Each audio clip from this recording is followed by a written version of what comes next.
நேற்றும் இன்றும் என்றும் மாறா இயேசுவை என்று பாடி துதிப்போம். நேற்றும் இன்றும் என்றும் இயேசுவை நாம் என்று பாடி துதிப்போம். இயேசு என்னும் நாமமே என் ஆத்துமாவின் கீதமே. இயேசு என்னும் நாமமே என் ஆத்துமாவின் கீதமே. என் நேசரேசுவை நான் என்றும் ஏற்றி மகிழ்ந்திடுவேன். என் நேசரேசுவை நான் என்றும் ஏற்றி மகிழ்ந்திடுவேன். கோர பயங்கரமான புயலில் கொடிய கலையின் மத்தியில், கோர பயங்கரமான புயலில் கொடிய கலையின் மத்தியில் காக்கும் கரம் கொண்டு மார்பில் சேர்த்தனை அன்பை என்று பாடுவே. காக்கும் கரம் கொண்டு மார்பில் சேர்த்தனை அன்பை என்று பாடுவே. இயேசு என்னும் நாமமே என் ஆத்துமாவின் கீதமே. இயேசு என்னும் நாமமே என் ஆத்துமாவின் கீதமே. என் நேசரேசுவை நான் ஏற்றி மகிழ்ந்திடுவேன். என் நேசரேசுவை நான் ஏற்றி மகிழ்ந்திடுவேன். யோர்தான் நதி போன்ற சோதனையிலும் சொந்தமிழ்ந்து மாளாதே. யோர்தான் நதி போன்ற சோதனையிலும் சொந்தமிழ்ந்து மாளாதே. ஆர்ப்பின் ஜெயத்தோணியோடு பாதுகா அன்பை என்று பாடுவே.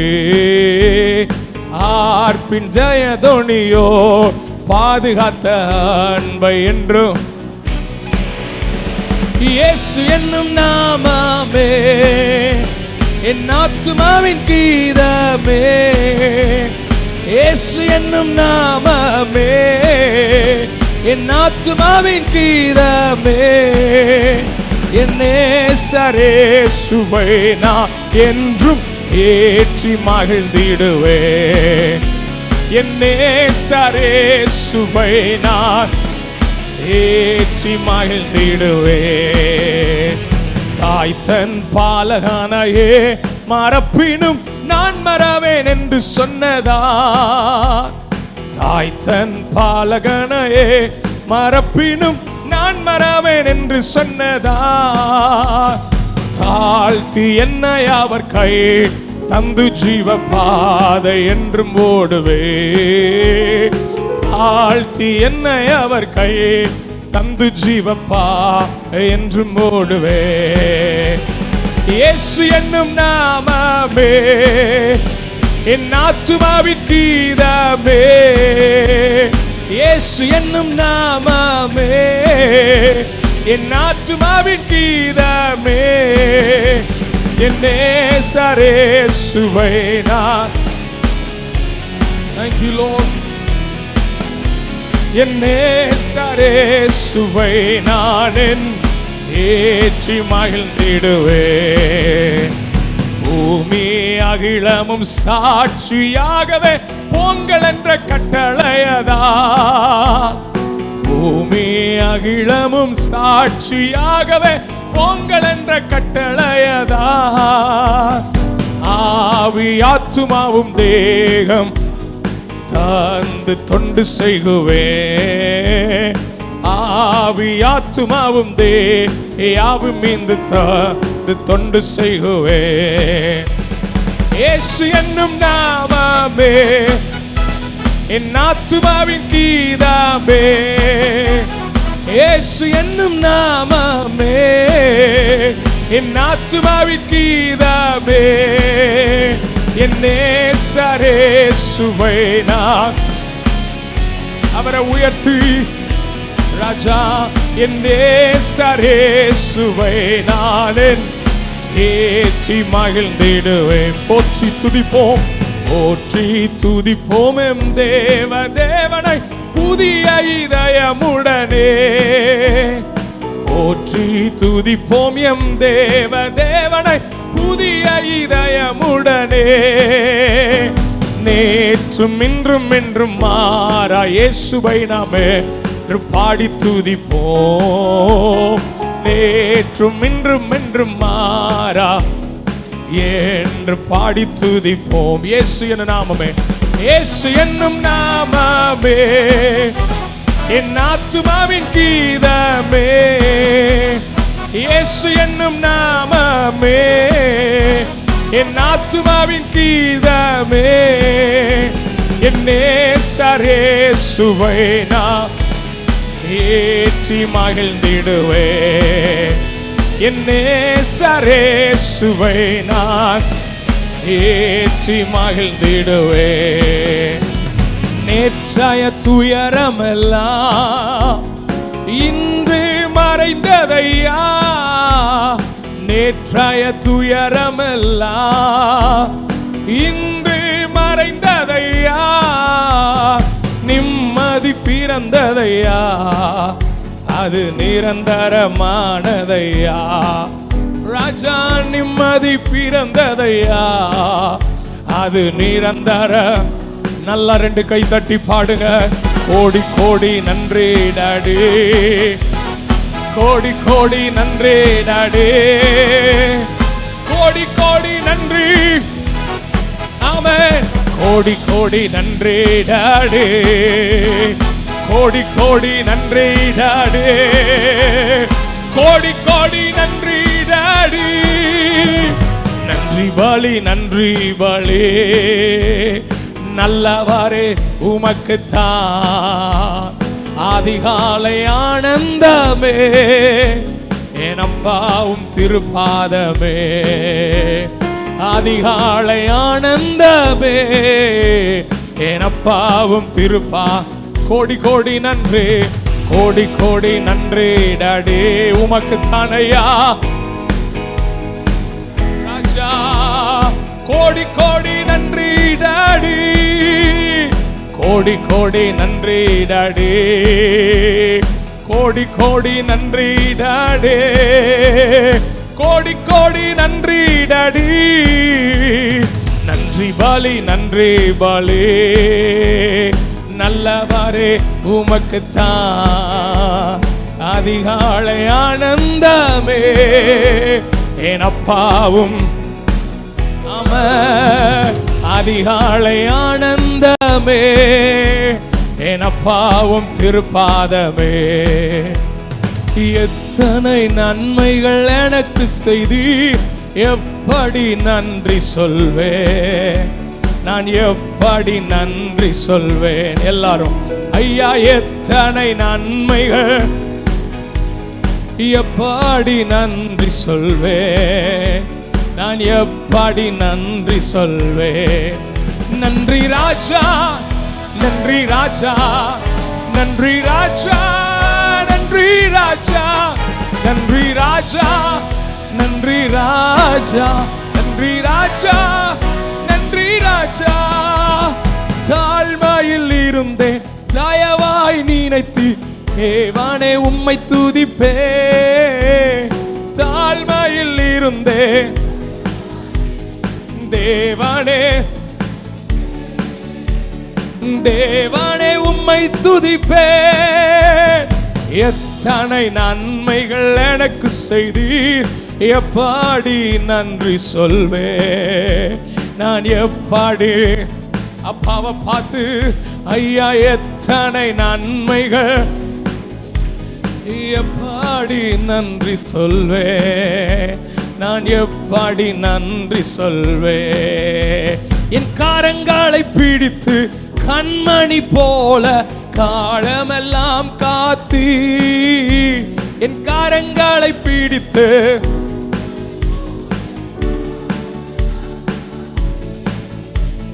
காலமெல்லாம் காத்தி, எத்தனை நன்மைகள் எனக்கு செய்தி, எப்படி. நல்ல ரெண்டு கையை தட்டி நான் எப்படி நன்றி சொல்வே. ஐயா எத்தனை நன்மைகள், எப்படி நன்றி சொல்வேன், நான் எப்படி நன்றி சொல்வேன். நன்றி ராஜா, நன்றி ராஜா, நன்றி நன்றி ராஜா, நன்றி ராஜா, நன்றி ராஜா, ஓ நன்றி ராஜா, நல்ல அபிஷேகத்தோட நன்றி ராஜா, நன்றி ராஜா, நன்றி ராஜா, ஓ நன்றி ராஜா, நன்றி ராஜா, நன்றி ராஜா. கையை தட்டி நன்றி. இம்மட்டும் காத்ததற்காக நன்றி. இந்த கால வேளையில் நம்முடைய கிருபைக்காக நன்றி இயேசுவே. ஓ thank you Lord. இப்படி எழும்பி நிற்போம் கொஞ்ச நேரம் ஆண்டவரை ஆராதிக்கும்படி. நம்ம எல்லாரும் இருக்கிற இடத்துல எழும்பி நின்று ஹalleluya ஹalleluya ஹalleluya. எல்லாம் உங்க கிருபைதான்ப்பா, எல்லாம் உங்க கிருபைதான் இயேசுவே. எங்களை அளவில்லாமல் ஆசீர்வதித்து நடத்துகிற தெய்வமே, எங்களை உருவாக்கினவரே, எங்களை வழி நடத்தினவரே, எங்களோடு கூட வருபவரே. உங்களுக்கு என்னெல்லாம் அவரை சொல்லி துதிக்கணும்னு தோணுதோ உங்க வாயை திறந்த ஆண்டவருக்கு நன்றி செலுத்துங்க. ஒருவேளை கடந்த வாரம் சில வியாதிகள்ல நீங்க இருந்திருக்கலாம், ஆண்டு உங்களுக்கு சுகத்தை கொடுத்திருக்கலாம். சொல்லுங்க, எனக்கு சுகத்தை கொடுத்ததுக்காக நன்றி. சில மன குழப்பத்துல நீங்க இருந்திருக்கலாம், கர்த்தர் அந்த இடத்துல உங்களுக்கு நல்ல பதிலை கொடுத்திருக்கலாம். சொல்லுங்க நன்றி. சில சோர்வுக்குள்ள நீங்க இருந்திருக்கலாம், கர்த்தர் உங்க சோர்வுகளை மாற்றி உங்களை திடப்படுத்தி இருக்கலாம். சொல்லுங்க நன்றி. சில தடைகளை மாற்ற வேண்டும் என்று நீங்கள் ஜெபித்திருந்திருக்கலாம், கர்த்தர் அந்த தடைகளை மாற்றி உங்களை நடத்தி இருந்தா நன்றி செலுத்துங்க. இந்த காலை வேளையில நல்ல வாயை திறந்து நீங்க எவ்வளவு ஆராதிக்கிறீங்களோ, எவ்வளவு சத்தத்தை உயர்த்துறீங்களோ, எவ்வளவு வாய்களை திறந்து அப்பாவை மகிமைப்படுத்துறீங்களோ, வேதம் சொல்லுகிறது என்ன கனம் பண்ணுகிறவர்களை நான் கனம் பண்ணுவேன்னு ஆண்டவர் சொல்றாரு. இந்த கால வேளையில சொல்லுங்க, அன்பு கூற வந்திருக்கிறேன், கனப்படுத்த வந்திருக்கிறேன், உயர்த்த வந்திருக்கிறேன், தொழுது கொள்ள வந்திருக்கிறேன், ஆராதிக்க வந்திருக்கிறேன், பணிந்து கொள்ள வந்திருக்கிறேன், என்னை தாழ்த்த வந்திருக்கிறேன், என்னை ஒப்பு கொடுக்க வந்திருக்கிறேன், என்னை அவங்க கரத்துல கொடுக்க வந்திருக்கிறேன்.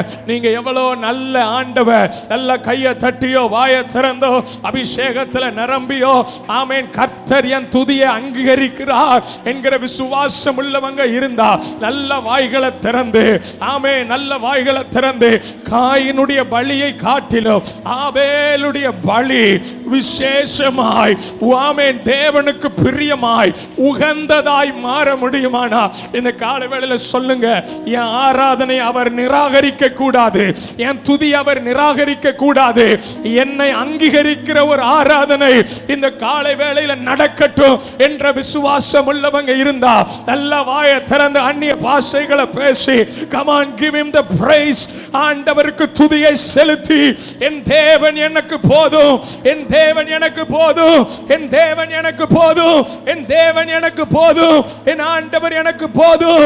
நான் இருளிலே இருந்தால் அவர் எனக்கு வெளிச்சமாய் இருக்கிறார். வேதம் சொல்லுகிறது, நான் நடக்கிற பாதைகளில் எனக்கு எதிராய் வைக்கப்பட்ட எல்லா கண்ணிகளையும் அவர் தெறிக்க பண்ணினாரா. என் கால்களை தப்புவித்த ஆண்டவர், என்னை நடத்தின ஆண்டவருக்கு நல்ல வாயை திறந்து அற்புதம் நடக்கலையேன்னு நினைக்காதீங்க, இன்னும் ஆண்டவர் மனம் இறங்கலே நினைக்காதீங்க. அவருடைய நேரம் வரும் பொழுது அவருடைய அற்புதங்களும் ஆமென் சரியான நேரத்தில் சரியான விதத்தில் நம்மை சந்திக்கும்படி வருவதாக. நல்ல உங்க துதி எழும்பட்டும், யாரும் சும்மா நிக்காதீங்க. சிறு பிள்ளைகள், வாலிபர்கள், பெரியவர்கள், உங்களுக்கு எப்படி துதிக்கணும்னு தோணுதோ நல்ல வாயை திறந்து அப்பாவை துதிச்சிடணும். நல்ல உங்களுக்கு எப்படி ஆராதிக்கணும்னு தோணுதோ நல்ல விடுதலையோட அப்பாவை துதிச்சிடணும். நல்ல ஒரு 5 நிமிஷம் நல்ல ஆராதிக்க போகிறோம். கமான், வாயை திறந்து ஹாஹா ஷியாந்தடதனனா இயேசுவின் நாமத்தினால் என் துதிகளுக்குள் உலாவுகிறவர், என் துதிகளுக்குள் வாசம் செய்கிற தேவர், என் துதிகளுக்குள் வாசம் செய்கிற தேவர் இந்த காலை ஆராதனையில் நிச்சயமாக நிச்சயமாக தேவன் எங்களை சந்தி சந்திக்கிற இடமாய் இந்த ஆராதனை வேளை மாறட்டும். குடும்பமே, ஆமே, தேவ ஜனமே, கர்த்தர் உங்களை சந்திக்கிற நேரமாய் இந்த ஆராதனை நேரம் மாறட்டும்.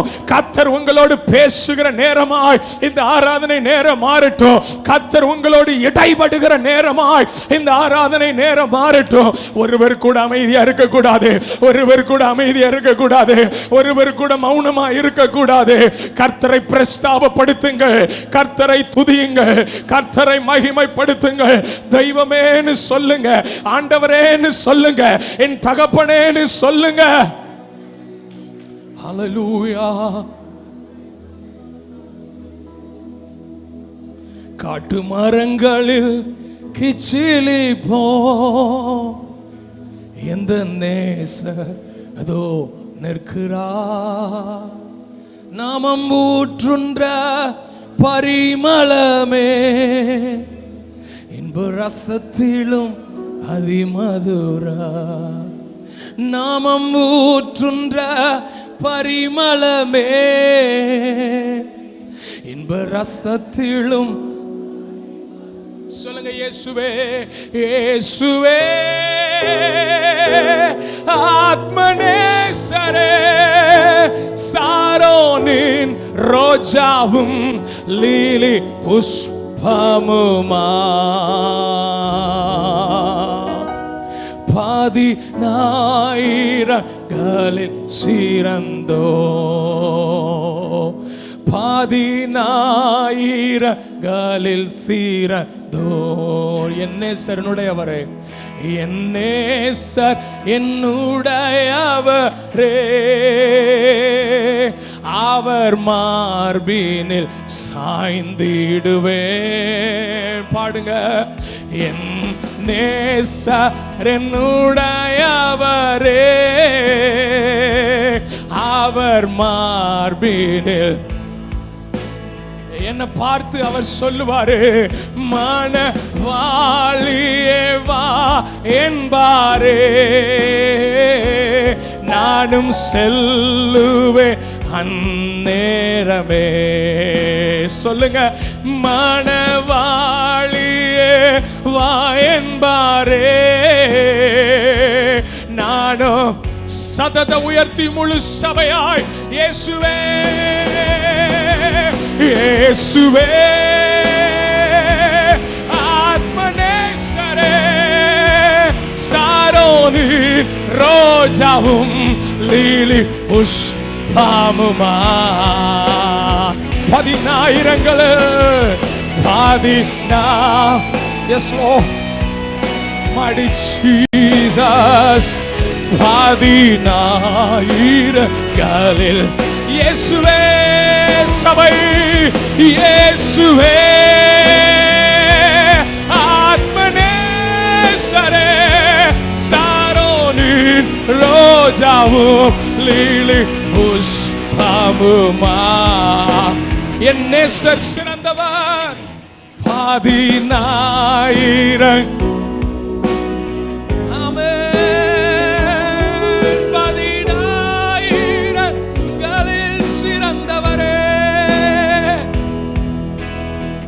உம்மை உயர்த்தி உயர்த்தி என் உள்ளம் மகிழுதையா, என் உள்ளம்.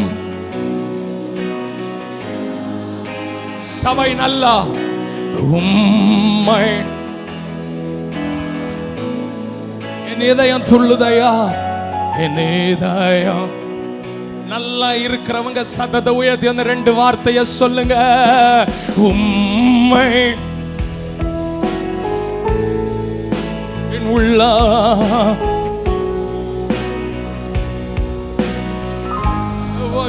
I worship Jesus.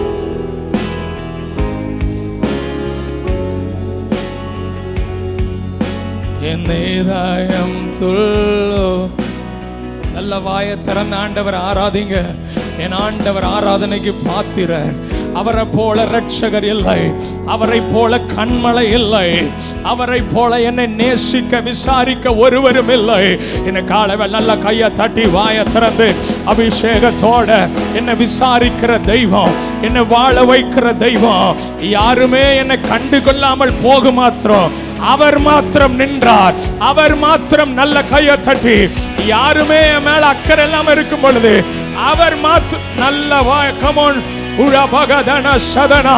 சபையே, உனக்காக தேவன் நிற்பார், உனக்காக தேவன் எழுந்தருளுவார், உன் சார்பில் அவர் வருவார். கழுகு தன் குஞ்சுகளை சுமப்பதை போல நான் உங்களை சுமந்து வந்தேன்னு சொன்ன ஆண்டவர் யாருமே இல்லையே நினைக்காதீங்க. அவர் வருவார், அவர் நிற்பாராக. ஓ இயேசுவே, ஆத்மநேசரே, சாரோனின் ரோஜாவோ லீலி புஷ்பமுமா,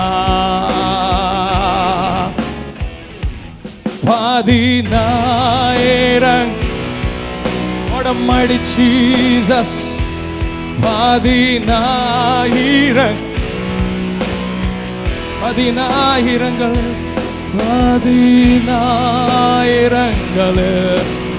நல்ல 2 கையை தட்டி நல்ல கர்த்தரை மகிமைப்படுத்துவோம்.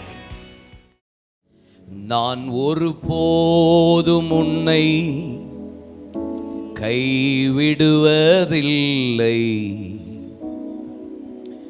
என்றுரை செய்தேனன்றோ,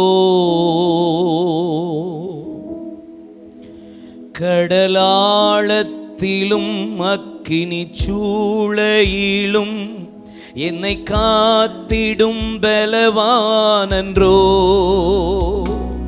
விஷ சர்ப்பங்களோ சிங்க கூட்டங்களோ பயம் வேண்டாம், உன் அருகில் நான் என்றுரை செய்தவரை ஆராதிப்பே, ஆவியில் ஆராதனை.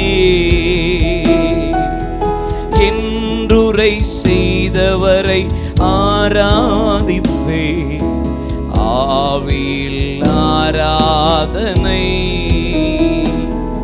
நான் ஒருபோதும் உன்னை கைவிடுவதில்லை என்றுரை செய்தேனன்றோ. ஆறுதல் தர ஒரு வார்த்தை இல்லை, என்ன வந்தாலும் பயமே இல்லை. மாறாத இயேசு உண்டெனக்கு, என் மனம் ஒருபோதும் கலங்கவில்லையே. ஏழை எனக்கு அடைக்கலமே, அவர் புயலில் என் என்றுரை செய்தவரை ஆராதிப்பே, ஆவியில் ஆராதனை. என்றுரை செய்தவரை ஆராதிப்பே, ஆவியில் ஆராதனை. நான் ஒருபோதும் உன்னை கைவிடுவதில்லை என்றுரை. ஆமோஸ் தீர்க்கதரிசன புஸ்தகம் அதனுடைய 9ஆம் அதிகாரத்துக்கு நேராக உங்கள் கண்களை திருப்பிக் கொள்ளுங்கள். ஆமோஸ் 9ஆம் அதிகாரம் அதனுடைய 11, 12 15 வசனம் வரைக்கும் உங்கள் கண்களை பதித்து கொள்ளுங்கள். ஆனால் 12ஆம் வசனத்தை வாசிக்க கேட்போம். அந்நாளிலே விழுந்து போன தாவீதின் கூடாரத்தை நான் திரும்ப எடுப்பித்து அதன் திறப்புகளை அடைத்து அதில் பழுதாய் போனதை சீர்படுத்தி பூர்வ நாட்கள் இருந்தது போல அதை ஸ்தாபிப்பேன் என்று இதை செய்கிற கர்த்தர் சொல்லுகிறார். அப்போஸ்தலர் 15ஆம் அதிகாரம் அதனுடைய 17ஆம் வசனமும் இதே வேத பகுதியை அங்கே யாக்கோபு பேசுகிறதையும் வேதத்தில் சிமியோன் மூலியமாய் தேவன் பேசினதை அங்கே யாக்கோபு கோடிட்டு காண்பிக்கிறதை நாம் பார்க்க முடியும். ஒரு தீர்க்க தரிசனமான வார்த்தை. எல்லா வசனங்களும் ஜோடு ஜோடாகவே உள்ளது என்று வேதம் சொல்லுகிறார். இணை வசனம் இல்லாமல் வேத புஸ்தகத்தில் ஒரு வேத வசனமும் கிடையாது. ஒரு வசனம் இருக்குமானால் அந்த வசனத்திற்கு ஜோடு பழைய ஏற்பாட்டில் சொல்லப்பட்டது புதிய ஏற்பாட்டிலையோ, இல்லை என்றால் புதிய ஏற்பாட்டில் இயேசு கோடிட்டு காண்பிக்கிறது பழைய ஏற்பாட்டிலையோ, அங்கே ஜோடு வசனங்கள் இல்லாமல் எங்கேயுமே வேத புஸ்தகம் கிடையாது. இந்த மாதம் ஆண்டவர் நமக்கு வாக்கு பண்ணினார். மீகா 7ஆம் அதிகாரம் 11ஆம் வசனம், உன் மதில்களை எடுப்பிக்கிற நாள் வருகிறது. ஆன் தி வே, உன்னை நான் எடுப்பித்து கட்டுவேன், நாள் வருகிறது. பல வசனங்களை நாம் இந்த வேத வசனத்தின் அடிப்படையில் தொடர்ந்து தியானிக்கிறோம். விழுந்து போன மதில், பலவீனப்பட்ட மதில், கட்டப்படாத மதில், இப்படிப்பட்ட மதில்களை, ஆலயங்களை ஆண்டவர் மீண்டும் எடுப்பிப்பேன் என்று வாக்கு பண்ணுகிறார் இந்த மாதம். மதில் என்பது நம்முடைய ஆவிக்குரிய வாழ்க்கையா இருக்கலாம், நம்முடைய ஆரோக்கிய வாழ்க்கையா இருக்கலாம், நம்முடைய ஆசீர்வாத வாழ்க்கையா இருக்கலாம், இல்லை என்றால் நம்மை சுற்றி இருக்கிற சில நன்மைகள் ஏதோ ஒரு காரியமாக இருக்கலாம். ஏதோ ஒன்று பலவீனப்பட்டிருக்கலாம், ஏதோ ஒன்று விழுந்து போயிருக்கலாம், ஏதோ ஒன்று கட்டவே முடியாமல் போராடி கொண்டிருப்பீர்களானா, ஆண்டவர் இந்த மாசம் ஆண்டவர் வாக்கு பண்ணியிருக்கிறார். அது இந்த ஆசீர்வாத குடுகையில் தேவன் நமக்கு வாக்கு பண்ணுகிறது, நான் மீண்டும் எடுப்பித்து கட்டுவேன், மீண்டும் எடுப்பிக்கிற நாள் வருகிறது என்று வசனம் நம்மோடு பேசுகிறார். இதில் ஆமோஸ் தீர்க்கதரிசி சொல்லுகிற வேத பகுதி, இதில் 9ஆம் அதிகாரத்தில் 11 நீங்கள் 15 வசனம் வரைக்கும் உங்கள் கண்களை நீங்கள் வைத்து கொள்ள வேண்டும். விழுந்து போன தாவீதின் கூடாரத்தை நான் மீண்டும் எடுப்பிப்பேன், ஸ்தாபிப்பேன் என்று கர்த்தர் சொல்லுகிறார் என்று வேதம் சொல்லுகிறது. அதைத்தான் அப்போஸ்தலர் 15ஆம் அதிகாரத்திலையும் நாம் வாசிக்க கேட்டோம், பார்த்தோம். அந்த வேத பகுதியிலையும் புறஜாதிகளுக்கும் அங்கே யூதர்களுக்கும், விருத்த சேதனம் உள்ளவர்களுக்கும் விருத்த சேதனம் இல்லாதவர்களுக்குரிய ஒரு பெரிய போராட்டமே 15ஆம் அதிகாரத்தில் நடந்தபோது அந்த போராட்டத்தை பேதுரு வந்து நின்று பேசுகிறார், இதை எப்படி சரி செய்யலாம் என்பதாக. அதற்கு பின்பாக யாக்கோபு வந்துதான் இந்த தீர்க்க தரிசனத்தை கோடிட்டு காண்பித்து, இப்படி சொல்லப்பட்டிருக்கிறதே, விழுந்து போனதே கர்த்தர் மீண்டும் எடுப்பிப்பேன் என்று சொல்லியிருக்கிறாரே, ஏன் திரும்ப நீங்க போராடுகிறீர்கள் என்று சொல்லி அவர் வாக்குத்தத்தத்தை கோடிட்டு காண்பிக்கிறார். நீங்க யோசபாத் ஜெபிக்கிறது, எசேக்கியா ஜெபிக்கிறது, யோசியா ஜெபிக்கிறது, சில தேவ மனிதர்கள் யுத்த காலங்களில் ஜெபிக்கும் போதெல்லாம் ஆண்டவர் அவர்களுக்கு கொடுத்த வாக்கு தத்தங்களை தான் திரும்ப சொல்லுகிறத நீங்க பார்க்கலாம். யாக்கோபு ஜெபித்தாலும் சரி, அது ஈசாக்கு ஜெபித்தாலும் சரி, முற்பிதாக்கள் ஜெபித்தாலும் சரி, இது உம்முடைய சிநேகிதனாகிய ஆபிரகாமுக்கு நீர் கொடுத்த தேசம் அல்லவா, இது எங்க முற்பிதாக்களுக்கு நீர் இப்படி வாக்குத்தத்தம் பண்ணியிருக்கிறீர் அல்லவா அப்படின்னு சொல்லி அவர்கள் கோடிட்டு காண்பித்து ஜெபிக்கிறது வேதத்தில் சொல்லப்பட்டிருக்கிறது. அதே போலதான் இங்கே யாக்கோபும் சிமியோன் சொல்லதை அங்கே தேவ வசனத்தை ஆமோஸ் 9:12 கோடிட்டு காண்பித்து செய்வேன் என்று சொல்லியிருக்கிறாரே. அப்போ யூதர்களுக்கு, இஸ்ரவேலர்களுக்கு செய்ததை ஏன் புறஜாதியாகிய இவர்களுக்கு செய்ய மாட்டாரோ? கண்டிப்பா செய்வார் என்று அந்த வேத வசனத்தை ரீகன்ஃபர்மேஷன் பண்றார், உறுதிப்படுத்துகிறது தான் இந்த வேத வசனத்தில் சொல்லப்பட்டிருக்கிறது. ஆமென் சொல்லுங்க. அல்லேலூயா. ஆமாம், கொஞ்சம் என் கூட டிராவல் பண்ணால் நல்லா இருக்கும். இஸ்ரவேல் 12 கோத்திரம், 10 கோத்திரங்கள் 12, அங்கே 2 யூதா, 12 கோத்திரங்களும் மீண்டும் சிதறப்பட்டது இணைக்கப்படும் அப்படி என்று சொல்லப்பட்டிருக்கிறது. இதனுடைய பின் பகுதிகள் எல்லாம் நீங்க வாசித்து பார்த்தால் சிதறப்பட்ட இஸ்ரவேல் ஜனங்களும் யூதாவும் இணைந்ததற்கு பின்பாக இது மேசியாவின் நாட்களில், அப்படின்னா என்ன, இயேசு கிறிஸ்து கிறிஸ்துவின் காலங்களுக்குள்ள தேவன் நடப்பிக்கிறத ஆமோஸ் தீர்க்கதரிசி இங்க சொல்லுகிறத நீங்க பார்க்க முடியும். அப்போ ஆண்டவர் திரும்ப எடுப்பித்து கட்டினப்போ என்ன ஆசீர்வாதம் என்பதை 13ஆம் வசனத்துல சொல்லுகிறார்.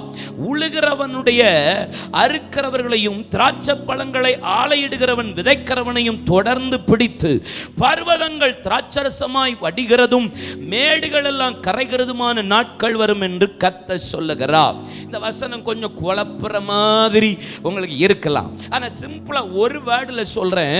ஒரு பக்கம் உழுதுகிட்டு இருப்பாங்க, இன்னொரு பக்கம் அறுத்து கொண்டே இருப்பார்கள்.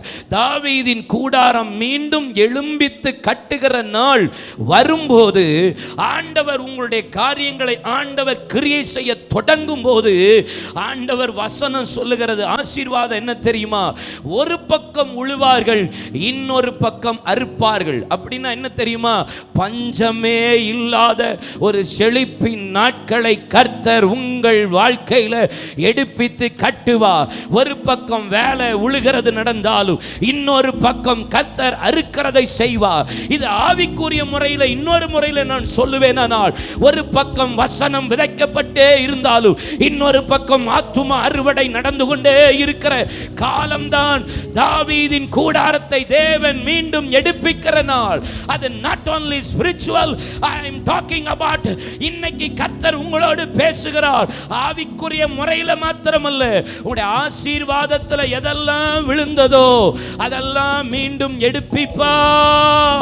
ஒரு பக்கம் உழுவாய், இன்னொரு பக்கம் அறுப்பாய், இன்னொரு பக்கம் அறுப்பாய், அடுத்த பக்கம் உழுவாய். அப்படின்னா நீ இனி நஷ்டப்படுவது இல்லை, இனி பஞ்சம் இனி உன் தேசத்தில் இருப்பது இல்லை. கர்த்தர் செழிப்பின் நாட்களை காண பண்ணுவாராக. ஆமென் சொல்லுங்க. அந்த வசனத்தில் பாருங்களேன், திராட்சரசமாய் வடிகிறதும் மேடுகள் எல்லாம் கரைகிறதுமான நாட்கள் வரும். நல்லா இருக்குல்ல? வடிஞ்சிட்டே போகுமா திராட்சரசம், செழிப்பு. கர்த்தர் மீண்டும் எடுப்பிப்பாரானால் நான் சொல்றேன், செழிப்பின் நாட்கள் உங்க குடும்பம் காண போகிறது. ஆசீர்வாதம் வாய்க்காலா கர்த்தர் உங்களை நிரப்புவாராக. 14ஆம் வசனத்தை பாருங்களேன்.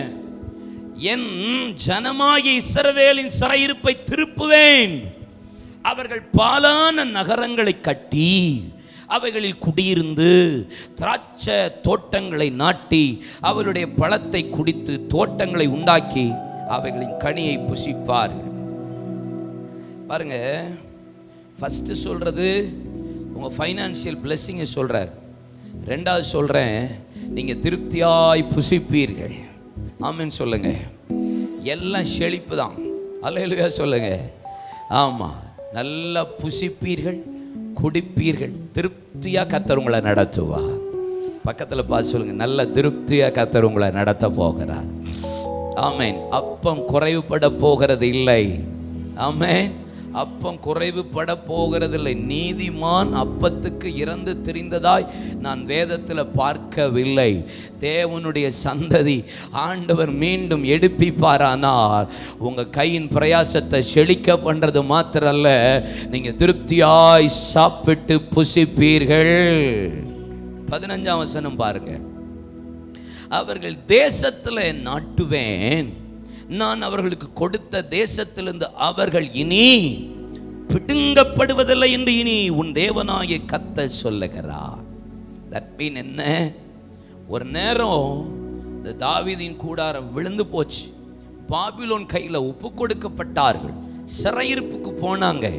அப்பப்போ பிடுங்கி அந்நிய ஜாதிட்ட அந்நிய தேசத்தில், எகிப்தில், பாபிலோனில், சீரியர் கையில், அசீரியர் கையில், பெலிசியர் கையில் ஒப்பு கொடுத்துட்டே இருந்தார். ஆமாம். ஆனால் கர்த்தர் மீண்டும் எடுப்பிப்பார்வானால் ஒன்று செழிப்பு, இன்னொன்று புசிப்பு. ஆமென். இன்னொன்று நீங்கள் நாட்டப்படுவீர்கள். இல்லையா சொல்லுங்களேன். பிடுங்கப்படுவது இல்லை அப்படின்னா என்ன தெரியுமா? நான் இப்படி உங்களை ஆசீர்வதிக்க விரும்புகிறேன். அப்படியே அலைந்து திரிந்துக்கிட்டே இருந்தீங்க பார்த்தீங்களா? அங்கிட்டும் இங்கிட்டும் எப்போ வரும்னு இல்லை.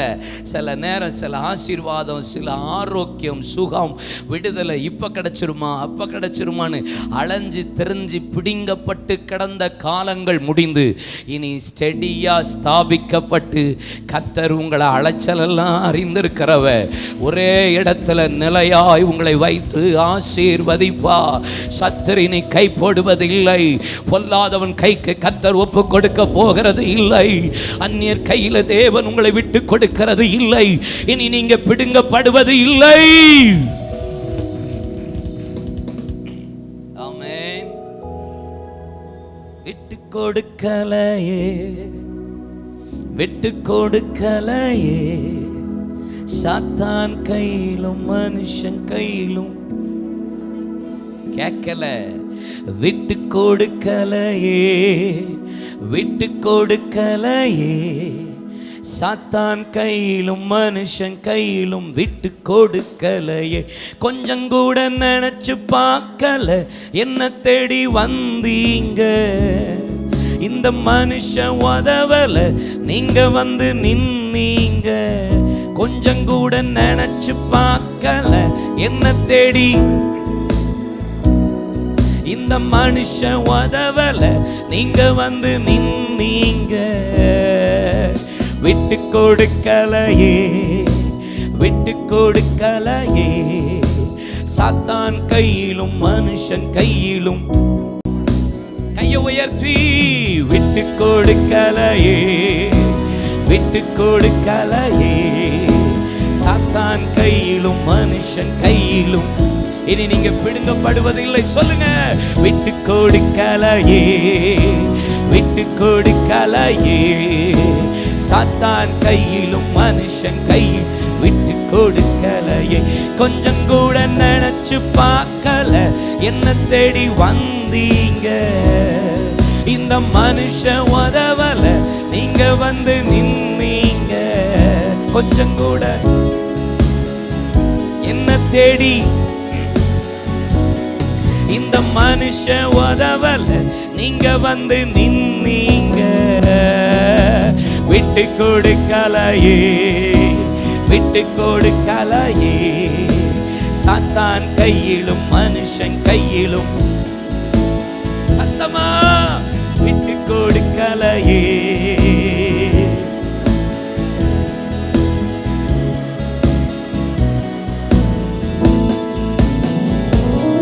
ஹல்லேலூயா.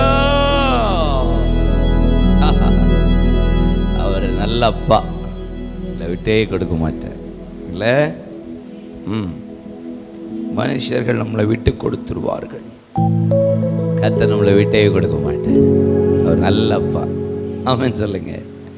என்ன, உலகம் நம்மளை விட்டு கொடுத்துரும். உலகத்தான் கூட சில நேரம் தலைவர்களை விட்டு கொடுக்க மாட்டேங்கிறான். இல்லை, ஆமாம், சில நேரம் அவனும் விட்டு கொடுத்துட்றான். இந்த கட்சியிலேருந்து அந்த கட்சிக்கு போயிடுறான். பாஞ்சிடுறாங்க, திடீர்னு விட்டு கொடுத்துட்றாங்களே. 5000 பேர் 10,000 பேர் பாஞ்சிடுறாங்க. இயேசு ஒரு நாள் நம்மளை விட்டு கொடுக்காதவ. இல்லையா சொல்லுங்க. சரி, 4 காரியத்தை உங்களோடு நான் பேச போகிறேன். அதில் 2 காரியம்தான் ரொம்ப முக்கியமாக ஸ்ட்ரெஸ் பண்ணி ஆவியான உங்களோடு பேசுவாராக. இந்த ஆமோஸ் 9ஆம் அதிகாரம் அதனுடைய 12ஆம் வசனத்தில் திரும்ப எடுப்பித்து. சொல்லுங்க, திரும்ப எடுப்பித்து. 2வது திறப்புகளை அடைத்து. 3வது திடனற்று போனதை சீர்படுத்தி. 4வது திரும்ப ஸ்தாபித்து. திரும்ப எடுப்பித்து திரும்ப ஸ்தாபிப்பார். அப்போ 2 காரியம் இடையில நடக்குது. 1 திறப்புகளை அடைக்கணும். 2வது திடனற்று பழுதற்று போயிருக்கிற காரியத்தை ஆண்டவர் சொல்லுகிறார், சீர்படுத்த சொல்கிறார். இந்த 2 காரியம் ஆண்டவர் செய்துதான் தாவீதின் கூடாரத்தை மீண்டும் எடுப்பிக்கிறார். இந்த மதிலை நான் மீண்டும் எடுப்பிக்கணுமா, இந்த கூடாரத்தை நான் மீண்டும் ஸ்தாபிக்கணுமா, எடுப்பிக்கிற நாள் வருகிறது, கண்டிப்பா செய்வார். ஆனா நாலு காரியம் திரும்ப எடுப்பித்து, இந்த திரும்ப எடுப்பித்தும் திரும்ப ஸ்தாபிக்கிறதும் என்னது? திரும்ப எடுப்பிக்கிறது என்றால் காட்ஸ் பிளான், காட்ஸ் பிளான், தேவ திட்டம். ஆண்டவர் ஒரு பெரிய தேவ திட்டம் இல்லாம, அவர் திட்டம் பண்ணாம எதையுமே செய்யறது இல்லை. ஆமென் சொல்லுங்க. God wants to rebuild your wall. கர்த்தர் திரும்ப உங்கள் மதிலை எடுப்பிப்பேங்கிறார். ஆனா God has a purpose, தேவ திட்டம். கார்த்திக் கமாலியல் மீது ஒரு பெரிய திட்டம் இல்லாம அவர் என்னை சந்திக்க மாட்டார். இங்க வந்திருக்கிற உங்க மேல, உங்க பிள்ளைகள் மேல, உங்கள் குடும்பத்தின் மீது, உங்க வியாபாரத்தின் மீது திரும்ப எடுப்பிப்பேன் என்று சொல்லுகிறார் என்றால் ஆண்டவர் சொல்லுகிறார், நான் ஒரு பெரிய திட்டம் வைத்திருக்கிறேன் என்று அர்த்தம். இதே அப்போஸ்தலர் 15ஆம் அதிகாரத்தினுடைய அதனுடைய 17ஆம் வசனத்தில் வாசித்து பாருங்கள். அந்த இடத்துல அந்த வார்த்தை எப்படி போடப்பட்டிருக்கிறது தெரியுமா? நான் இதற்கு பின் திரும்பி வந்து, again I come back, நான் திரும்ப வந்து விழுந்து போனதை மறுபடியும் எடுப்பித்து, ஒரு வார்த்தை ஆட் பண்றாரு எக்ஸ்ட்ராவா, திரும்ப வந்து உன்னை நான் எடுப்பிப்பேன். அப்படின்னா என்ன அர்த்தம்?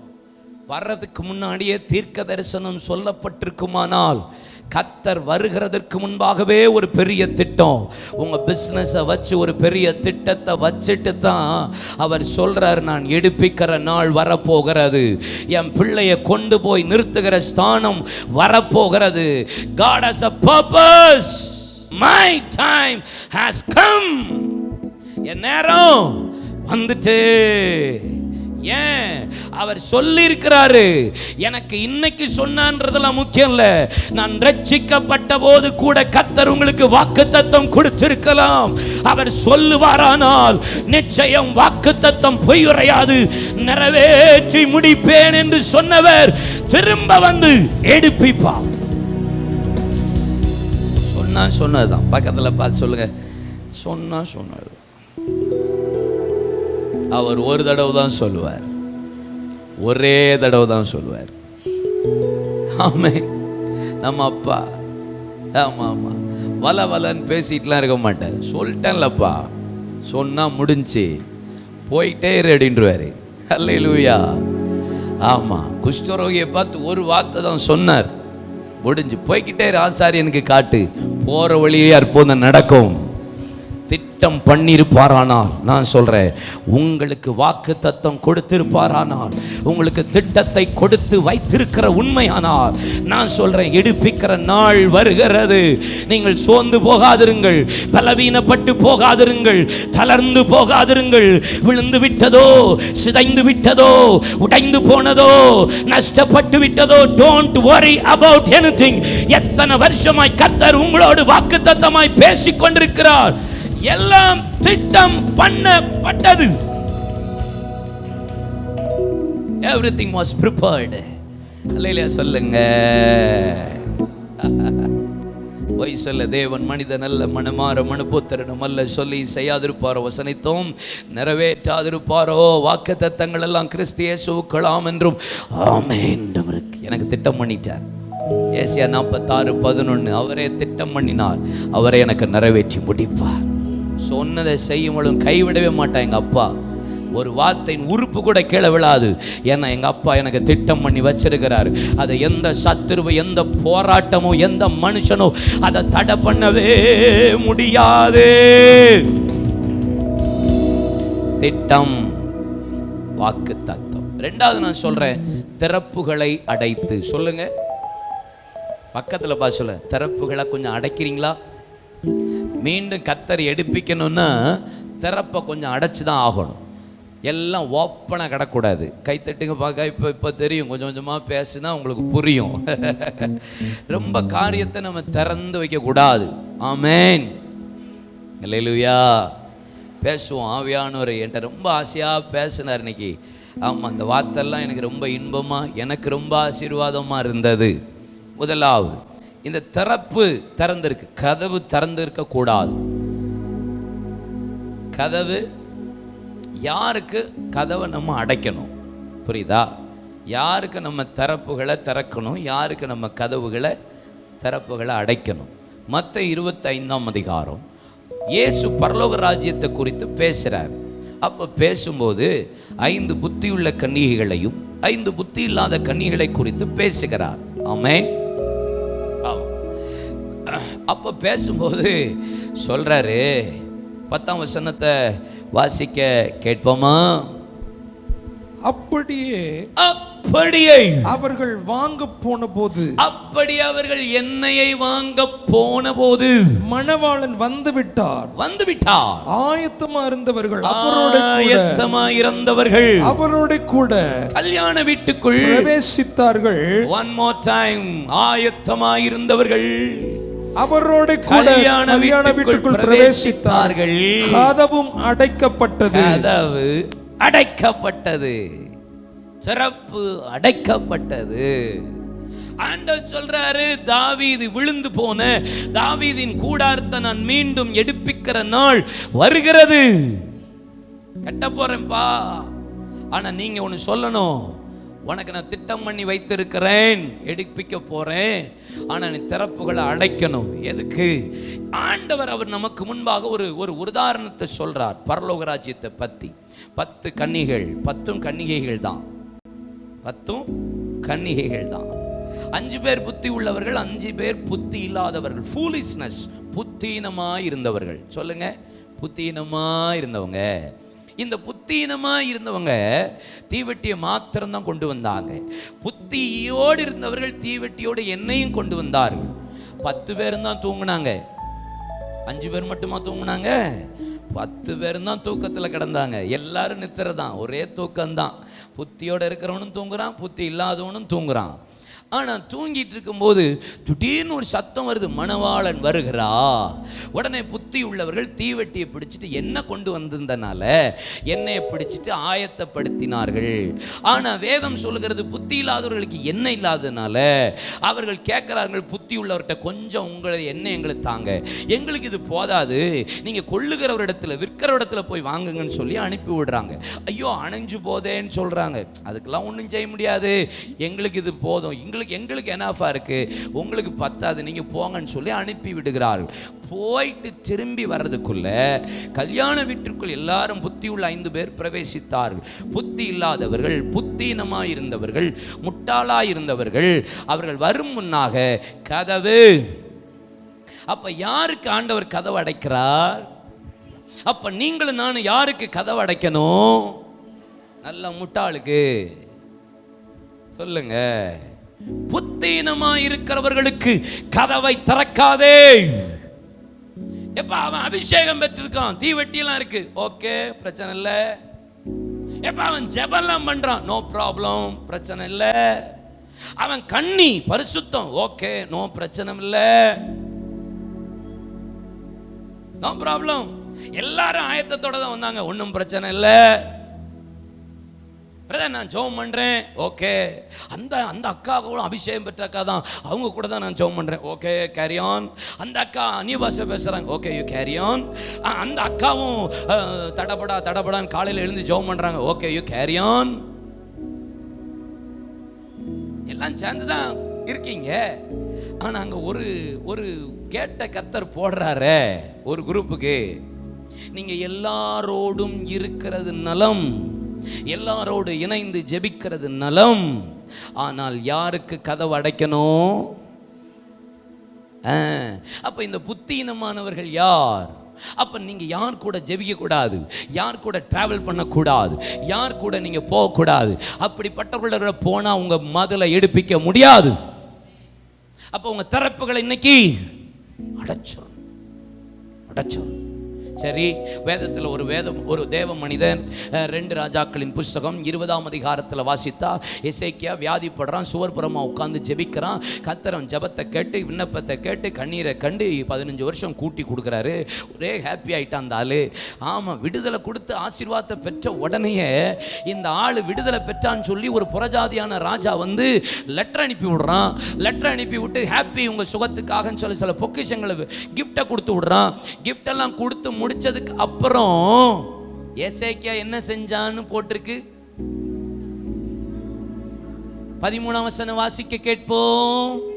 அங்கீகரித்த பின்பு, you can understand, அங்கீகரித்த பின்பு, prayer, anointing, அந்நிய பாஷை, whatever may be, எல்லாம் அங்கீகரித்த பின்பு அவர்களுக்கு தன் பொக்கிஷ சாலை அனைத்தையும், வெள்ளியையும் பொன்னையும் கந்த வர்க்கங்களையும் நல்ல பரிமள தைலத்தையும் ஆயுத சாலை அனைத்தையும் தன் பொக்கிஷ சாலையில் உள்ள எல்லாவற்றையும் காண்பித்தான். அரண்மனையிலும் தன் ராஜ்யத்தில் எங்கும் எசேக்கியா அவர்களுக்கு காண்பியாத பொருள் ஒன்றும் இல்லை. அடைக்க வேண்டிய இடத்துல நீ அடைக்காம விட்டுட்டு திறந்து காட்டுனீன்னா எப்படி கர்த்தர் எடுப்பிவா? முட்டாள்தனம், புத்தீனம். எதை காட்டணுமோ அதை காட்டுங்க, எதை மறைக்கணுமோ அதை மறைங்க, எதை இருதயத்தில் வச்சிருக்கணுமோ அதை இருதயத்தில் வைங்க, எதை சொல்லணுமோ அதை சொல்லுங்க. அதுக்காக இவங்க கூடயும் நான் ஜெபம் பண்ணுறேன், அவங்க கூடயும் ஜெபிக்கிறேன், அவங்க கூடயும் ஊழியம் பார்க்குறேன், இவங்க கூடயும் வேலை பார்க்குறேன், இந்த கதையெல்லாம் நடக்காது. சில ஆள் ஊழியமே பார்த்தாலும், சில ஆள் ஜெபமே பண்ணாலும், சில ஆள் சபைக்கே வந்தாலும், புத்தீனமாக நடக்கிற சில ஆட்கள் கூட ஜெபித்தும் நீங்கள் ஆசீர்வாதம் பெற முடியாது. நீங்கள் ஜெபித்தும் எடுப்பிக்கப்பட முடியாது. ஜெபம் போகும், அந்நிய பாஷை போகும், ஆவியில கூட நரம்புவீங்க. ஆனா டப்புன்னு ஒரு சத்தம் கேட்கும், கதவு புத்தீனம். அப்ப என்னெல்லாம் புத்தீனம்? வேதத்தை வாசித்து பார்த்தா என்னாகமத்தின் புஸ்தகம் அதனுடைய 12ஆம் அதிகாரத்துக்கு நேராக உங்கள் கண்களை திருப்புங்கள். 11ஆம் வசனம். அப்பொழுது ஆரோன் மோசேயை நோக்கி சொல்றான், என் ஆண்டவனே, என் ஆண்டவனே, நாங்கள் புத்தியினமாய் செய்த இந்த பாவத்தை எங்கள் மேல் சுமத்தாதீரும். ஊழியக்காரனாகிய மோசேக்கு விரோதமா கொஞ்சம் முறுமுறுத்து பேசிட்டோம். புத்தீனம். ஒன்று தெரிஞ்ச, ஊழியக்காரங்களை குறித்து பேசவே பேசாதீங்க. பல பேர் பேசுகிறத கேட்டு பல பேர் எப்படி இன்னைக்கு காலகட்டத்தில் பேசுனவங்களுடைய சாபம் எப்படி அனுபவிக்கிறாங்க கண்ணால் சில பேரை பார்க்குறேன். துக்கமாக இருக்கு. ஈஸியாக பேசிடுறோம், அதெல்லாம் நமக்கு ஆவறதில்லை. அபிஷேகம் பண்ணப்பட்டவன் மீது கைப்படாதபடி எச்சரிக்கையாக இரு என்று சொல்லி ஆண்டவர் தாவீதோட எப்படி இருந்தாரோ கடைசி வரைக்கும் சவுல் மேலே கை போடலை. ஆமே. விழுந்தாலும் எழுந்தாலும் கர்த்தருக்கு தான் ஊழியக்காரன் கணக்கு கொடுக்கணும். ஆமென்னு சொல்லுங்க. நம்ம வாயை திறந்து பேசிடக்கூடாது. நம்ம குடும்பம் எடுப்பிக்கப்படாமல், அநேக குடும்பம் ஆசீர்வதிக்கப்படாமல் இருக்கிறது தெரியுமா? புத்தீனம். ஊழியக்காரனை பற்றி பேசுகிறவங்க கூட இருக்கிறவனுக்கு கதவை அடைங்க, கைத்தட்டுங்க. திறப்பு அடைக்கணும். யாருக்கு திறப்பு அடைக்கணும்? புத்தீனமா உலகத்தை ஊழியக்காரனை அவதூறா பேசுற, தேவையில்லா கண்டம் பண்ற, கர்த்தரால் அபிஷேகம் பண்ணப்பட்ட கர்த்தருடைய பிள்ளைகளுக்கு விரோதமா பேசுறவனுக்கு கதவை திறப்பை அடை. 1 சாமுவேல் 13:13. சாமுவேல் சவுலை பார்த்து, புத்தீனமாய் செய்தீர், உம்முடைய தேவனாகிய கர்த்தர் உமக்கு விதித்த கட்டளை கை கொள்ளாமல் போனீர். மற்றபடி கர்த்தர் இஸ்ரவேலின் மேல் உம்முடைய ராஜ்யபாரத்தை என்றைக்கும் ஸ்திரப்படுத்துவார். ஆனா சொல்லிட்டார், கை கொள்ளாமல் போனீர். புத்தீனம். 7 நாள் கில்காலில் காத்திருக்க சொன்னா இந்த ஆள் 7ஆவது நாள் சாமுவேல் தீர்க்கதரிசி வர்றதுக்கு முன்னாடி துணிந்து பலி செலுத்தினான். புத்தீனம். அமலேக்கிற சங்காரம் பண்ண சொன்னா சங்காரம் பண்ணாம ஆடுகள் மாடுகளை கொழுமையானவற்றை முதல் தனத்தை பிடிச்சு வச்சுட்டு அங்க அமலேக்கின் ராஜாவாகிய ஆகாவை உயிரோட வச்சுட்டு நின்றுட்டு இருக்கான். புத்தீனம். கீழ்ப்படியாம கர்த்தருடைய வார்த்தைக்கு செவி சாய்க்காமல் இருக்கிறவர்களுக்கு திறப்பை அடங்க, அடைச்சிடணும். ஆமென் சொல்லுங்க. நீங்க திறந்து வச்சிருக்கீங்க அப்படிப்பட்ட ஆட்களுக்கு வீட்டை. கர்த்தருடைய வசனத்துக்கு கீழ்ப்படியாதவங்களுக்கு எதுக்கு கதவை திறக்கிறீங்க? திறப்பை அடைங்கள், கர்த்தர் எடுப்பிப்பா. வசனத்தின்படி வாழ அர்ப்பணிக்காதவர்களுக்கு திறப்பை அடைக்கணும். ஆமென் சொல்லுங்க. நீங்க ஒன்றும் பெரிய இயேசுவை விட பெரிய ஆள் கிடையாதுங்க. நம்ம பெரிய மிஞ்சின நீதிமான் ஆயிடக்கூடாது. மகா பரிசுத்த ஸ்தலத்தையும் தாண்டி போய் குப்பமேட்டில் உள்ற குரூப்பா போயிடக்கூடாது. ஆமேன். 2 சாமுவேல் 24:10 இவ்விதமாய் ஜனங்களை எண்ணின பின்பு யோவாப் போய் இஸ்ரவேல் ஜனங்களின் இலக்கத்தை அங்க கூப்பிட்டு வர சொன்னான். அப்பொழுது தாவீது கர்த்தரை நோக்கி, நான் இப்படி செய்ததினாலே பெரிய பாவம் செய்தேன். இப்போதும் ஆண்டவரே உமது அடியானின் அக்கிரமத்தை நீக்கிவிடும். நான் மகா புத்தியீனமாய் செய்தேன் என்றான். ராஜாவின் இருதயம் அவனை வாதித்ததான். எது புத்தியினோ? ஊழியக்காரனுக்கு விரோதமா பேசுறவனுக்கு தரப்பாடைங்க, கையை நீட்டாதீங்க. அந்த ஆளுகளுக்கெல்லாம் காணிக்க கொடுக்கணும், அந்த ஆள்கிட்ட ஜெபம் பண்ணணுன்றத தேவையில்லை. உங்களுக்கு சொல்றேன், ஊழியக்காரனை கண்டம் பண்ற, தேவ ஜனத்துக்கு விரோதமா பேசுற, எழுப்புதலுக்கு விரோதமா பேசுற, எழுப்புதலின் ஊழியக்காரர்களுக்கு விரோதமா பேசுற ஆட்களுக்கு நீங்க காணிக்க அனுப்புன்றது தேவனை பிடிக்காது. ஆமீன் சொல்லுங்க. திறப்பு அடைச்சிடணும். ஏன் பல பேருக்கு ஆசீர்வாதம் நிக்கல தெரியுமா? ஏன் நிக்கல தெரியுமா? யாரோட போய் ஐக்கியப்பட்டு ஜெபிக்கணும், யாரோட போய் நின்று ஊழியத்தில் நிற்கணும், யாரோட போய் குடும்பத்தில் ஐக்கியப்படணும், யார் காம்ப்ரமைஸ் இல்லவே இருக்கக்கூடாது. ஆமீன் சொல்லுங்க. திறப்பு அடைங்க. இன்னைக்கு இங்க வேதம் சொல்லுகிறது லக்கம் பார்த்தான் அப்படின்னா என்ன அர்த்தம்? பெருமை. என்னது? நான் முழு இஸ்ரவேலுக்கு ராஜாவாயிட்டேன், சமஸ்த இஸ்ரவேலுக்கு ராஜா ஆயிட்டேன். பெருமை. பெருமைக்காரனுக்கு திறப்பு அடைக்கணும். தாவீதே சொல்றான் புத்தீனம், சவுல் புத்தீனம், மிரியாமின் புத்தீனம், ஆரோன் சொல்றான் புத்தீனம், தாவீது சொல்றான் மகா புத்தீனம். சம்டைம்ஸ் நம்ம குடும்பத்தில் சில ஆசீர்வாதம் இல்லை தெரியுமா உங்களுக்கு? திறப்பு அடைக்காம வச்சுட்டு இருக்கீங்க.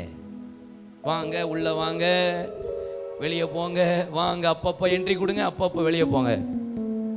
ஸ்டாப்னா ஸ்டாப்பு தான். ஆமேன்னு சொல்லுங்க. கலாத்தியர் 3:3 பாருங்க.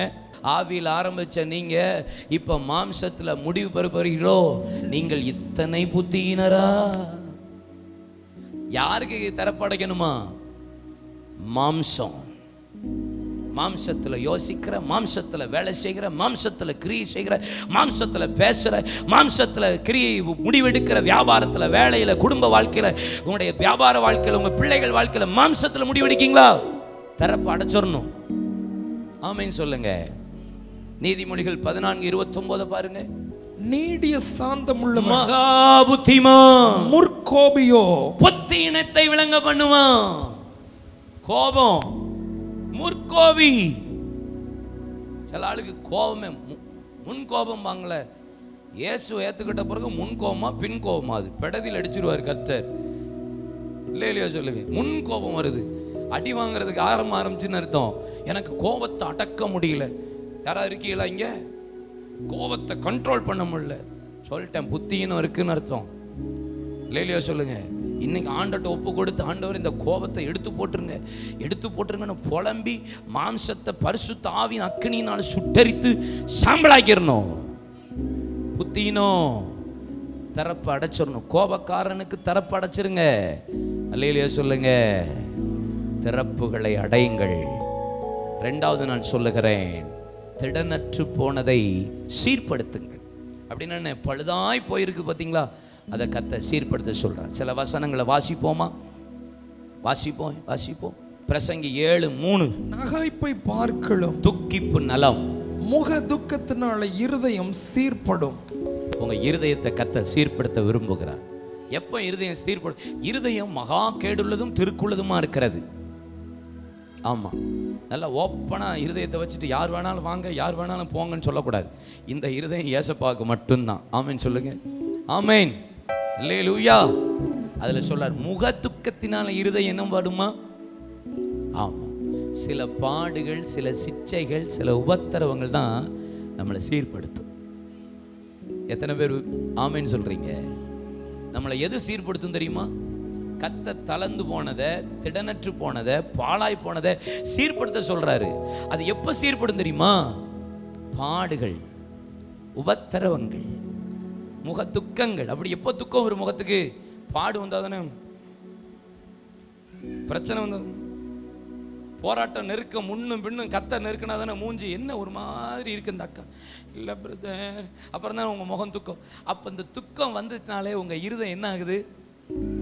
சீர்படுது. எத்தனை பேர் சொல்கிறீங்க, சில பாடுகள் எனக்கு சில பொறுமையை கற்றுக் கொடுத்தது, சில பாடுகள் எனக்கு ஜெபிக்க கற்றுக் கொடுத்தது, சில பாடுகள் எப்படி வாழணும்னு கற்றுக் கொடுத்தது, சில பாடுகள் சில ஆட்களை எனக்கு எப்படின்னு காட்டி கொடுத்தது. இருதயம் எப்போ சீர்படும் தெரியுமா? கர்த்தர் என்னை பாடுகளுக்கும் சிக்சைகளுக்கும் உட்படுத்தும் போதே. நல்லா கைத்தட்டணும் இதுக்கெல்லாம். ஒரு பாடு உபத்திரம் இல்லாமல் பல்ல காமிச்சிட்டே இருந்தா பல்லு இருக்கும், சீர்படாது. அப்புறம் ரொம்ப பல் காட்டுற மாதிரி ஆச்சிருவார் நம்ம அப்பா. புரியுதா? என் இருதயம் சீர்படணும்னா பாடுகளும் சிக்சைகளும். இல்லையா சொல்லுங்க. எரேமியா 7:3 பாருங்க. எரேமியா 7:3, எரேமியா 18:11, எரேமியா 26:13. இதெல்லாம் வாசி பாருங்க. 3 வாசிமா. இஸ்ரவேலின் தேவனாகிய சேனைகளின் கர்த்தர் சொல்லுகிறார், உங்கள் வழியையும் உங்கள் கிரியைகளையும் சீர்படுத்துங்கள். 18:11 பாருங்க. பொல்லாத வழியை விட்டு திரும்பி உங்கள் வழிகளையும் உங்கள் கிரியைகளையும் சீர்படுத்துங்கள். 26:13 பாருங்க. நீங்கள் உங்கள் வழிகளையும் உங்கள் கிரியைகளை சீர்படுத்தி உங்கள் தேவனாகிய கர்த்தருக்கு சத்தத்துக்கு ஆமென் மனம் திரும்பி சீர்படுங்க, செவி கொடுத்து சீர்படுங்க, உங்க வழியின் கிரியையை சீர்படுத்துங்கள். வழிகளில் நின்று பூர்வ பாதை எவை என்று கேட்டு நல்ல வழியிலே நடவுங்கள், அப்பொழுது உங்கள் ஆத்துமாவுக்கு கர்த்தர் இளைப்பாறுதலை தருவா. உங்க வழியும் கிரியையும் கரெக்டா இருக்கான்னு கொஞ்சம் செக் பண்ணணும். ஆமென் சொல்லுங்க. அல்லேலூயா. எரேமியா 15:19-21 குறித்து வைத்துக் கொள்ளுங்கள். 19-21 வரைக்கும் அவர் சொல்லுகிறார், நீங்கள் திரும்பினால் கர்த்தர் உங்களை சீர்படுத்துவார். அப்பொழுது 20 சொல்லுகிறது, உன்னை அரணான வெண்கல் அலங்கமாக்குவேன் என்று சொல்கிறார். 21 வாசித்து பாருங்கள். பொல்லாதவர்களின் கைக்கு உன்னை தப்புவித்து பலவந்தவர்களின் கைக்கு நீங்களாக்கி விடுவிப்பேன். நீ சீர்படுத்திட்டீன்னா நான் உன்னை தப்புவிப்பேன், உன்னை விடுவிப்பேன். 1 பேதுரு 5:10 நித்திய மகிமைக்கு அழைத்தவராயிருக்கிற சகல கிருபை பொருந்தினர் தேவன் தாமே சீர்படுத்தி உங்கள் கொஞ்ச காலம் பாட வைக்கிறீங்களா, உங்களை கர்த்தர் சீர்படுத்துறார், சிறப்படுத்துறார், பலப்படுத்தி நிலை நிறுத்த போகிறதற்காக ஸ்தாபிக்கிறதுக்கு தான் இந்த சீர்படுத்துறார். ஆமென். கடைசியா ஒரு 2-3 வசனத்தை மாத்திரம் சொல்லி நான் முடிக்க விரும்புகிறேன். எபிரேயர் 8:6 இவரோ யாரு? இயேசுவோ விசேஷித்த வாக்குத்தத்தங்களின் பேரில் ஸ்தாபிக்கப்பட்ட விசேஷித்த உடன்படிக்கைக்கு எப்படி மத்தியஸ்தரா இருக்கிறாரோ அப்படியே முக்கியமான ஆசாரிய ஊழியத்தையும் பெற்றிருக்கிறார். கடைசியா சொல்றேன். முதல்ல சொன்ன திரும்ப எடுப்பிக்கப்படுவீர்கள். 2வது சொன்னேன் திறப்புகளை அடையுங்கள். 3வது சொன்னேன் திடனற்று போனதை சீர்படுத்துங்கள். 4வது கர்த்தர் வாக்குத்தத்தத்தை முடிக்கிறார். எப்ப தெரியுமா? கன்ஃபார்ம் பண்றார். ஃபுல்ஃபில்மெண்ட் என்ன தெரியுமா? என்ன சொல்றாரு? திரும்பவும் ஸ்தாபிப்பார். அதுதான் ஆண்டவர் எபிரேயர் 8:6 சொல்றாரு, விசேஷித்த வாக்குத்தத்தங்களின் பேரில் ஸ்தாபிக்கப்பட்டவர். அதைத்தான் ஆதியாகமம் 17:7-19 ஆபிரகாமுக்கு இந்த வாக்குத்தத்தத்தை சொல்றாரு. என்ன சொல்றாரு தெரியுமா? வாசிக்கலாமா? ஆதியாகமம் 17:7 உனக்கு பின்வரும் சந்ததிக்கும் நான் தேவனாய் இருக்கும்படி எனக்கும் உனக்கு பின் தலைமுறையாக வரும் சந்ததிக்கும் நடுவே என் உடன்படிக்கையை நித்திய உடன்படிக்கையாக ஸ்தாபிப்பேன். கை தட்டி அப்பாவை மகிமைப்படுத்துங்களேன். ஸ்தாபிப்பார் சொல்லுங்க. கன்ஃபர்மேஷன். நான் சொல்றேன், அடைக்க வேண்டியது அடைச்சிடணும். யாருக்கு அடைக்கணும்? யாருக்கெல்லாம் திறப்புகள் அடைக்கணும்? முட்டாளுக்கு. யார் முட்டாள்? கர்த்தருக்கு விரோதமா, ஊழியக்காரனுக்கு விரோதமா, விசுவாசிக்கு விரோதமா பேசுறவனுக்கு திறப்புகளை அடைக்கணும். ஆமென். கோபக்காரனுக்கு திறப்பு அடைச்சிடணும். ஆமாம், அபிஷேகம் அந்த வேலையே ஆகாது. ஆண்டவரை தீவெட்டி பிடிச்சிட்டு வந்தவனுக்கு தான் கதவை அடைச்சாரு. இல்லையா சொல்லுங்க, ஆயத்தமே இல்லை, நீ புத்தியினன், ஃபூலிஷ்னஸ். உங்கள் வழியை சீர்படுத்துங்கள், மனம் திரும்பி சீர்படுத்துங்கள், சத்தத்தை கேட்டு சீர்படுத்துங்கள். எழுந்திருப்போம். கர்த்தருடைய ஆவியார் நம்மோடு இடைப்படுவாராக. விழுந்து போன தாவீதின் கூடாரத்தை மீண்டும் கர்த்தர் எடுப்பிக்கிற நாள் வருகிறது. உன் மதிலை எடுப்பித்து கட்டுகிற நாள் வருகிறது. எடுப்பிப்பார். எப்போ? ஸ்தாபிப்பார். திட்டம் பண்ணினவர் நிறைவேற்றி முடிப்பார். ஆமென். ஆமோஸ் 9:12 திட்டம் பண்ணினதை அப்போஸ்தலர் 15:17 கிரியை செய்ய ஆரம்பித்து எபிரேயரின் புஸ்தகம் 8ஆம் அதிகாரம் 6ஆம் வசனத்தில் ஸ்தாபித்தார். விசேஷித்த வாக்கு தத்தத்தை ஸ்தாபித்த வந்த இயேசு மத்தியஸ்தராய் நமக்காக நின்றார். இன்னைக்கு உங்க வாழ்க்கையில என்னெல்லாம் சொன்னாரோ அதெல்லாம் கர்த்தர் மீண்டும் இந்த நாட்களை ஸ்தாபிக்கணுமா? திறப்புகளை அடைக்கணும். சிலருக்கு அடைச்சுதான் ஆகணும். எசேக்கியா போல எல்லாத்தையும் காட்டிட்டு இருக்க கூடாது. எல்லாரோட ஐக்கியப்பட்டு இருக்க கூடாது. எல்லாரோட நான் ஜெபிக்கிறேன்னு ஜெபிக்க கூடாது. எல்லாருக்கும் காணிக்க கொடுக்க கூடாது. எல்லாரோட பேசக்கூடாது. ஆவிக்குரிய வாழ்க்கையில மாம்சத்துல நடக்கிறவனுக்கு அவன் புத்தியினன், அவனுக்கு திறப்பை அடை என்று ஆண்டவர் சொல்லுகிறார். ஆவியில் ஆரம்பிச்ச நீங்கள் மாம்சத்துல முடிக்கிறது இவ்வளவு புத்தியினரா? அப்ப கதவை இன்னைக்கு அடைச்சிடணும். மாம்சத்துல வாழ்கிறவனுக்கு நான் சொல்றேன், அதனால இந்த உலகத்துல வாழவே முடியாது பிரதர். உண்மைதான். நீங்கள் இந்த உலகத்தார் அல்ல. இந்த உலகம் உங்களை பகைத்தால் நீங்க தான் பரலோக ராஜ்யத்துக்குரியவர்கள். ஆமென். உலகம் உங்களை சிநேகிச்சா நீங்க இந்த உலகத்துக்குரியவர்கள். சில பேரோட சில நேரம் டிராவல் பண்ண வேண்டி இருக்கும். அதனால அவங்களுக்கு அடங்க அப்படின்றது இல்லை. ஆவிக்குரிய விதத்துல உங்களோடு டிராவல் பண்ற யாரா இருந்தாலும் நீங்க கரெக்டா தான் இருக்கணும். உங்க வீட்டில், உங்க குடும்ப காரியத்துல, வியாபாரத்துல, வேலையில. ஆமென் சொல்லுங்க. அல்லேலூயா. என்னை ஒப்பு கொடுக்கிறேன்னு சொல்றவங்க கைகளை உயர்த்தி lift your hands. ஆமென், ஆமென். மீண்டும் எடுப்பிப்பார், சீர்படுத்துவார். உங்க வழியை சிந்தித்து பாருங்கள். அவர் வழி சுழல் காற்றில் இருக்கிறது. அவர் வழி பெருங்காற்றில் இருக்கிறது. அவருடைய வழி, ஆமென். கர்த்தர் தம்முடைய மோசேக்கு தன் வழியை காமிச்சார். ஆண்டவர் எனக்கு காட்டுங்கன்னு சொல்லுங்க. என் குடும்பத்துக்கு என் வழியை காட்டுங்க. என் வியாபாரத்தில் எனக்கு வழியை காட்டுங்க. என் பிள்ளைகளுக்கு ஒரு நல்ல வழியை காட்டுங்க. எப்போ காட்டுவார் தெரியுமா? தேவ சமூகத்தில் கொஞ்ச நேரம் அமர்ந்திருந்து ஜெபிங்க, கர்த்தர் வழி காட்டுவா.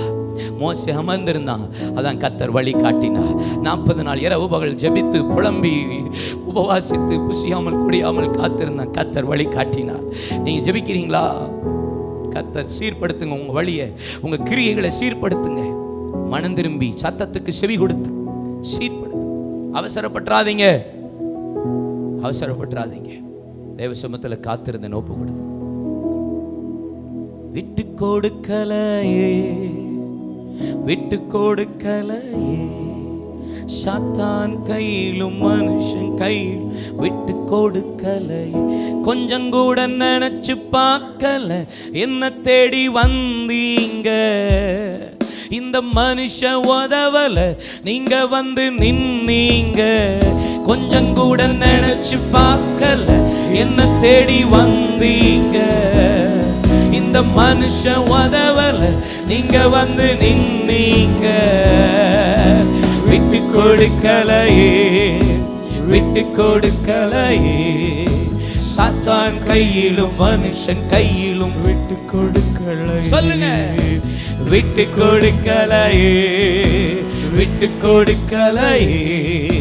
சாத்தான் கையிலும் மனுஷன் கையிலும் விட்டு கொடுக்கலையே. கொஞ்சம் கூட நினைச்சு பார்க்கல என்ன தேடி வந்தீங்க. இந்த மனுஷன் உதவல நீங்க வந்து நின்னீங்க. கொஞ்சம் கூட நினைச்சு பார்க்கல என்ன தேடி வந்தீங்க. இந்த மனுஷன் உதவல நீங்க வந்து நின்னீங்க. விட்டு கொடுக்கலையே சாத்தான் கையிலும் மனுஷன் கையிலும் விட்டு கொடுக்கலையே.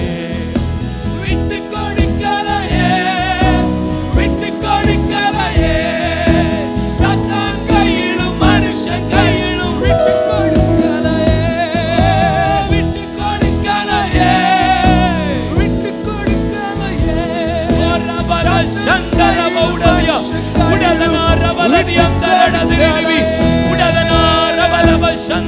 ரபாலதியா. கை தட்டி ஆர்ப்பரித்து விழுந்து போன தாவீதின் கூடாரத்தை நான் எடுப்பிப்பேன். நான் வந்து திரும்ப எடுப்பிக்கிற நாள் வருகிறது, வருகிறது, வருகிறது. நான் திட்டம் பண்ணினேன். நான் திறப்புகளை அடைக்க விரும்புகிறேன். உன்னை திடனற்று போனதை சீர்படுத்த விரும்புகிறேன். திரும்பவும் ஸ்தாபிக்க விரும்புகிறேன்.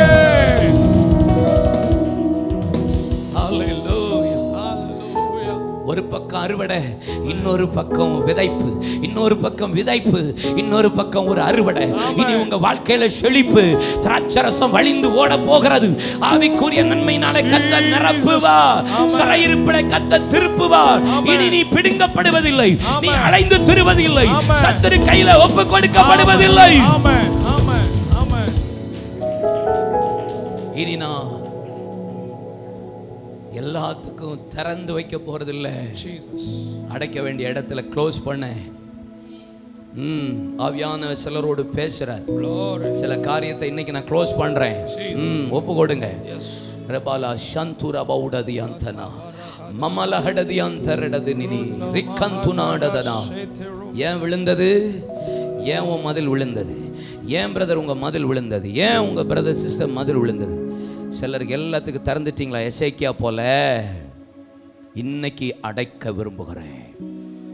வழியை உங்கள் கிரியைகளை சீர்படுத்தி அர்ப்பணித்த ஒவ்வொரு பிள்ளைகளையும் நான் ஆசீர்வதிக்கிறேன். பாக்கியமும் நன்மை உண்டாயிருக்கட்டும். அந்த ஒவ்வொருவரையும் பலப்படுத்தி அனுப்புங்கப்பா.